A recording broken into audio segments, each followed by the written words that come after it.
Ayun! Sa wakas at natuloy dahil ng pagpunta ko din sa aking kumparing si Udel. Aray sa silangan sa barangay Muntin Tubig. At din ang kanyang highball kung saan siya nagluluto at naghahanda na kanyang pares. Ay di tamang tama naman, aray nga at naghahanda nga sila mga agapay. Dahil maya mga aray ay lalarga na sa kanilang mga pwesto. Ay tingnan ninyo ang kanilang lutuan ay talagang mga heavy duty.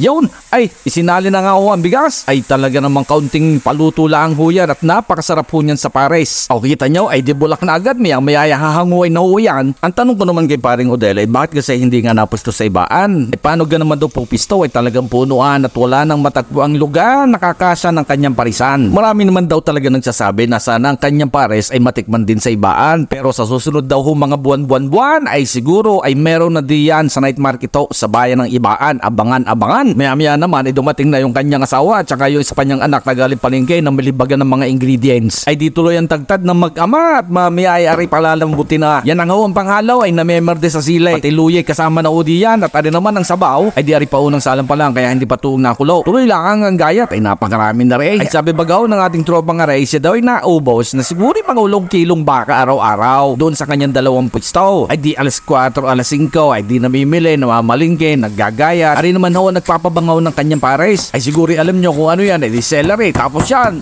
pukok ang luya para lumabas ang lasa. Mas lalong hindi pwedeng mawala ang sili na yan. Tapos yan mga sibuyas, pagsasama-samain. Ay alam nyo guys, sa sipag at tiyaga na rin ating kumpare na kapag punta na nga ng sasakyan, ay siguro ari katas na ng pares ano. At bukod ho sa kanyang pares ay mayroon din siyang lumian. Ay ari kadikit din lang ho ng kanyang bahay. Ari naman daw ho talaga ang kanyang pinagsimulan. Ay kung kayo ay taga din sa Muntin Tubig ay alam nyo kung saan ari harapan ng bahay ni Karadeng. Aray, ay groovy pa nga rin ay. O, balikan natin, aring si paring Odel at talagang ang kanyang kanin ay luto na. Ayan, nahaluan na yan na kung ano mga ingredients ay hindi naman natin yan pwedeng ipakita na trade secrets ika nga. Tapos inahon na yung pinagpalambutan ng mga karne. Ayan, pressure cooker daling-dali. Ayos na ayos eh. Ay, yahoo!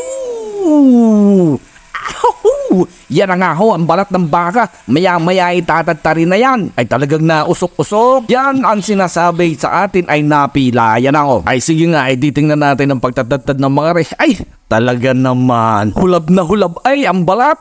Ay siguradong aray lagkitang-lagkita ng tayong aray. Ay nabulak na nga ang sabaw, naikot-ikaw. Ay siya, ay pag-aray lumabot ng pagkakaganda namang sarap na narigupan niya na nga.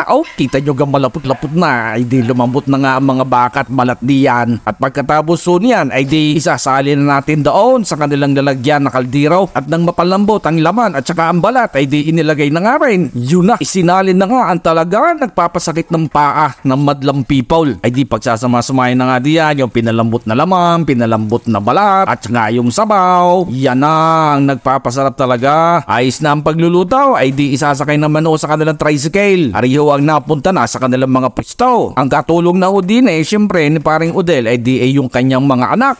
Ay siyempre magdadalho ng gasol para laging mainit ho ang kanilang pares. Siyempre maya sasandok, maya bubuksan ng kaldero ay di dapat napapainit para hindi ho magdikit-dikit ang sabaw at para siyempre laging masarap higupin nga ang sabaw at ngatain yung laman at saka yung naglalambot-lambot talagang balat. Ano? Ari ho, isa sa kanilang pwesto, ari ay sa barangay Masaya. Malapit lang ho ari doon sa tinatawag na Puyat Estel, ari harapan baga ng isang lumian din dinay. Ay kita ninyo, ari ay nasa gasolinahan. Madali lang ho ari makita, ay paggarning kita ninyo mayroong mga nakaabang na mga truck, mga tricycle, ay kumbagay ang kanilang mga kalimitang mga customer ay di iyang mga biyahero. Pero madalas din daw ho, ay pati yung mga estudyante ng school na galing ng Rosario, ay di na rin ho na dayo ng tanghalian, ng kainan. Lalo daw ho yung mga gusto magpahulas at gusto magpapawis ay di higop daw ho ng kanilang mainit na pares. Ay di nga nung ating datnan ay di may mga customer na pandalin agad. Yan, sandok. Ay, pahingi akong sabaw niya paring Udel. Tapos isinama ko rin din yung aking beyaw. Ay gusto ko yung natikman din ang pares natin din sa Batangas. Ay kaya kami nagpasandok na rin ng amin at kami dadala rin sa isang lamisa. Yan. Pahingi namang haling paring Udel ay dami-dami ay kita na may kumpare Yaan mo, ako na may dadagdag din naman ng bayad sa iyo. Pero maraming salamat at ako talagang naimbitahan mo din Yan ay kami ho ilalantak na muna ay ari namang aking bayaw ay di maglalagay din ng mga halaw. Ano ga muna ilalagay? Yan, sibuyas. Ano ga yan, dahon? Yan, may silay.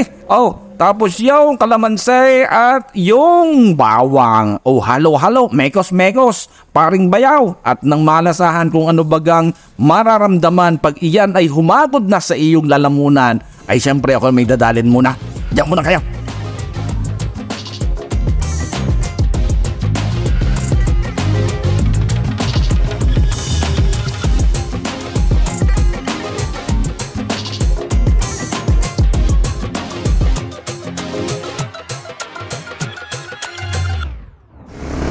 Ako po si Rodel Gatapia, taga-Mundog Tubig po.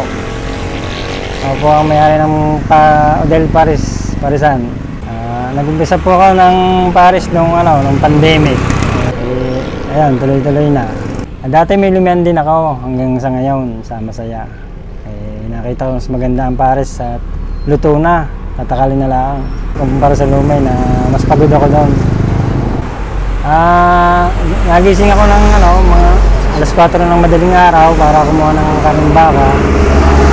Malingkay, diretso luto na yun. Ang hirap na ang challenges ko dito ay ang paggising sa umaga. Lalo na minsan ako lang mag-isa, wala akong pakakatulong noon. Kaya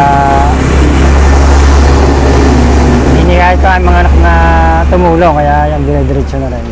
Hindi naman kumaya.